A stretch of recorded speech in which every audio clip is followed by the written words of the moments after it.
महाराज जी, आपके चरणों में कोटि कोटि प्रणाम। महाराज जी, जिन दिनों में परेशान रहता हूँ, समस्या में रहता हूँ, उन दिनों में मेरे ईश्वर में खूब ध्यान लगता है, और जब मैं खुश होता हूँ तो ध्यान की कमी हो जाती। महाराज जी, क्या ये मानव स्वभाव है या यही स्वार्थ है? अभी भगवान में ध्यान लगा नहीं बच्चा? नहीं, अनुकूलता प्रतिकूलता और सुख दुख का कोई महत्व नहीं, ऐसा नहीं है। पर दुख में गाढ़ चिंतन तुम्हारा होता है और सुख में चिंतन भूल जाते हो, मुझे विश्वास ही नहीं होता। क्योंकि जब गाढ़ चिंतन होने लगेगा तो फिर उसका स्वाद मिलेगा, और स्वाद मिलेगा तो उससे बढ़कर सुख क्या है? कौन सा सुख है जिसमें तुम प्रभु को भूल जाते हो? हम प्रभु को तभी भूलते हैं जब प्रभु से ज्यादा हमें कुछ अच्छा लगता है। आप देखना भाई, किसी वस्तु को हम तभी त्याग हैं जब उससे श्रेष्ठ मिल जाए। तो प्रभु के गाढ़ चिंतन से श्रेष्ठ कोई सुख लगा, इसका मतलब स्वाद ही नहीं मिला। अगर स्वाद मिला होता तो त्रिभुवन की राज्य लक्ष्मी देने पर भी जो आधे पल के लिए प्रभु का विस्मरण ना करें, उसे भगवान का भक्त कहते हैं। तो अभ्यास आपने शुरू किया है, अभी अभी कोई स्वाद तो मिला नहीं, तो इसलिए जब संसार अनुकूलता मिलती है तो हर्ष आ जाता है, और हर्ष में फूल करके प्रभु को भूल जाते हो। और जब प्रतिकूलता आती है तब लगता है अब समस्या का समाधान तो भगवान ही है, तो हम भगवान का स्मरण करने लगते हैं। वो कोई प्रेमी का भजन नहीं है, वह एक परिस्थिति का भजन है, लेकिन अच्छा है। किसी भी भाव से भगवान से अगर हमारा चित्त जुड़े तो मंगल ही होता है। तो अब आप विचारवान बनो, क्योंकि अब संत संग मिला कि कौन सी ऐसी वस्तु है जो हमें भगवान को भुलवा देती है। कौन सा ऐसा व्यक्ति है, कौन सी ऐसी घटना है, कौन सा ऐसा सुख है जो हम भगवान से भी श्रेष्ठ माने।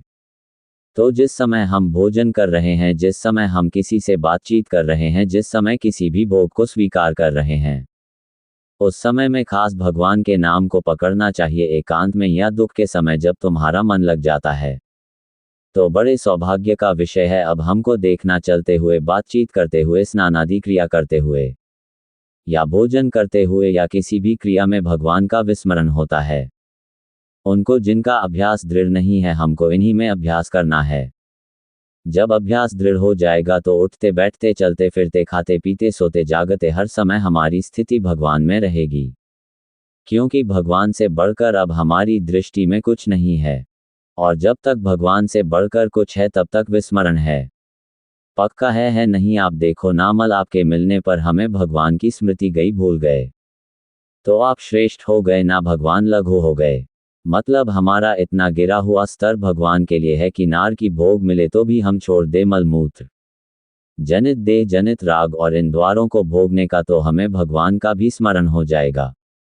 मतलब कितना हम कमजोर जगह में भगवान को बैठा ले हैं, तो हमें भगवान को सर्वोच्च स्थान पर रखना है।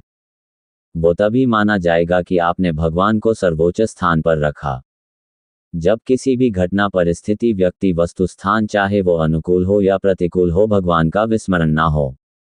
सारे आचरण भगवान के अनुकूल हो और हम भगवान का जरा भी विस्मरण बर्दाश्त ना करें, तो फिर हमारी स्थिति आ जाएगी। पर अच्छा है, हम आपको धन्यवाद देते हैं कि आप इस नई अवस्था में और भगवान की तरफ चल रहे हैं, जहां प्रमाद, स्थिति, कामा आदि दोषों से युक्त होकर व्यसन आदि में बच्चे जाते हैं, वहां तुम भगवान की तरफ चल रहे हो। भगवान तुम्हारे ऊपर बहुत प्रसन्न है और विशेष कृपा तुम्हारे ऊपर है। तुम इसको समेट अब हर परिस्थिति में स्मरण करना शुरू करो। 5 मिनट के अंतर में एक बार नाम जरूर ले लो, इसको पकड़ो, हर 5 मिनट में एक बार राधा बोलो, 24 घंटे का नशा छा जाएगा। क्योंकि हर 5 मिनट में डर लगा रहेगा अगला 5 मिनट फिर ही ना चला जाए, क्योंकि मुझे राधा बोलना है।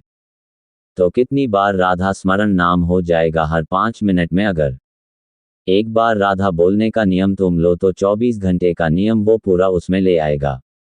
बहुत आनंद बच्चा, जीवन की सार्थकता भगवान के स्मरण में है। जो भगवान से विमुख होकर धन संपत्ति, नाना प्रकार के भोग, यह एक बड़ा स्वप्न है। 40 साल, 50 साल, 80 साल और शरीर छूटा, कुछ नहीं। जो हमने अशुभ कर्म किए या शुभ कर्म किए वही हमारे साथ जाएंगे, और यहाँ आए हो शुभ अशुभ दोनों को मिटाकर भगवत प्राप्ति करने के लिए, शुभ अशुभ के लिए, भोगने के लिए तो पशु पक्षी योनि यहाँ बहुत है। मनुष्य योनि, यह शुभ दोनों को मिटाकर नए प्रारब्ध की रचना, नए भाग्य की रचना करने के लिए और वह सामर्थ्य भगवान में है, इसलिए भगवान की कथा सुनो, नाम जप करो, माता पिता परिवार की सेवा करो। जब कभी किसी की सेवा का अवसर मिल जाए तो उसमें भगवान की भावना करके मेरे भगवान इस व्यक्ति के रूप में है। आज मुझे सेवा का अवसर मिला है, दिल खोलकर सेवा करो। सेवा से जो लाभ मिलता है ना वो बड़ी बड़ी तपस्या से भी नहीं मिलता, पर हित सरस धर्म नहीं भाई। जो दूसरों का हित करने की भावना, ये बहुत जरूरी है। अध्यात्म मार्ग में भगवान प्राय जहां उपदेश किए ना उसमें अनन्य चिंतो माम अनन्य चेता सततम, चित्त को भगवान में लगाने की बात तो भगवान ही संतों की वाणी में बैठकर चित्त को घसीट लेते हैं। अगर संत रूप ना हो तो भगवान तक पहुंचा ही नहीं जा सकता। जैसे वायु चंदन के वृक्ष की सुगंध को दूर दूर तक फैला देती है, अगर वायु ना हो तो आसपास के वृक्षों में सुगंध ही ना हो। चंदन है भगवान और वायु है संत जन। जैसे वायु सुगंध लेकर सबकी ग्रहण इंद्री तक पहुंचा देती है, ऐसे भगवान का आनंद संत जन अपनी वाणी से, अपनी चेष्टा से, अपनी दृष्टि से सब में फैला देते हैं। भगवान है समुद्र और संत है मेघ। जैसे समुद्र से खारे जल को घसीट कर किरणों के द्वारा, और जब वो बादल बनकर बरसता है तो मीठा जल दस्ता सबको प्राप्त होता है, पशु पक्षी फसल सबके पीने योग्य हो जाता है।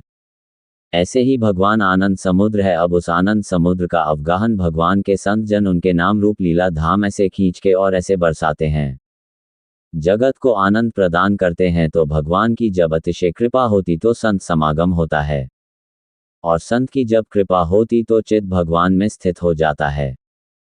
संत की कृपा का मतलब चित्त का भगवान में लग जाना यही है, और दूसरा लाभ नहीं है। संत के संग का जो लाभ कहा जाता है, पहले जीवन का परम लाभ है संत संग उमा, संत समागम समन लाभ कछान। और संत समागम का लाभ क्या है? चित्त का मन का भगवान में लग जाना। भगवान में जब ही लगा तो सत्संगति संस्कृति कर अंता, सत्संग ने संस्कृति जो आवागमन चक्र पुनर्पि जनन पुनर्पि मरणम पुनर्पि जननी जठरे सनम, उसका अंत हो गया। संत संग का, संत का यही चमत्कार है कि हमारा मलिन मन प्रभु में लगने लगे।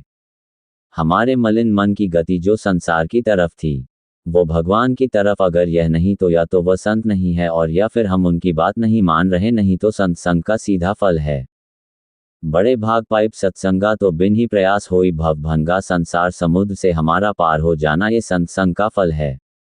अगर संत संग मिला और हमारे दोष नष्ट नहीं हो रहे, भगवत वृत्ति नहीं बढ़ रही, तो हम जरूर मनमानी अहंकारपूर्ण आचरण कर रहे, परिवर्तन हो और आपको रात दिन अनुभव होगा कि वह संत हमारे साथ है।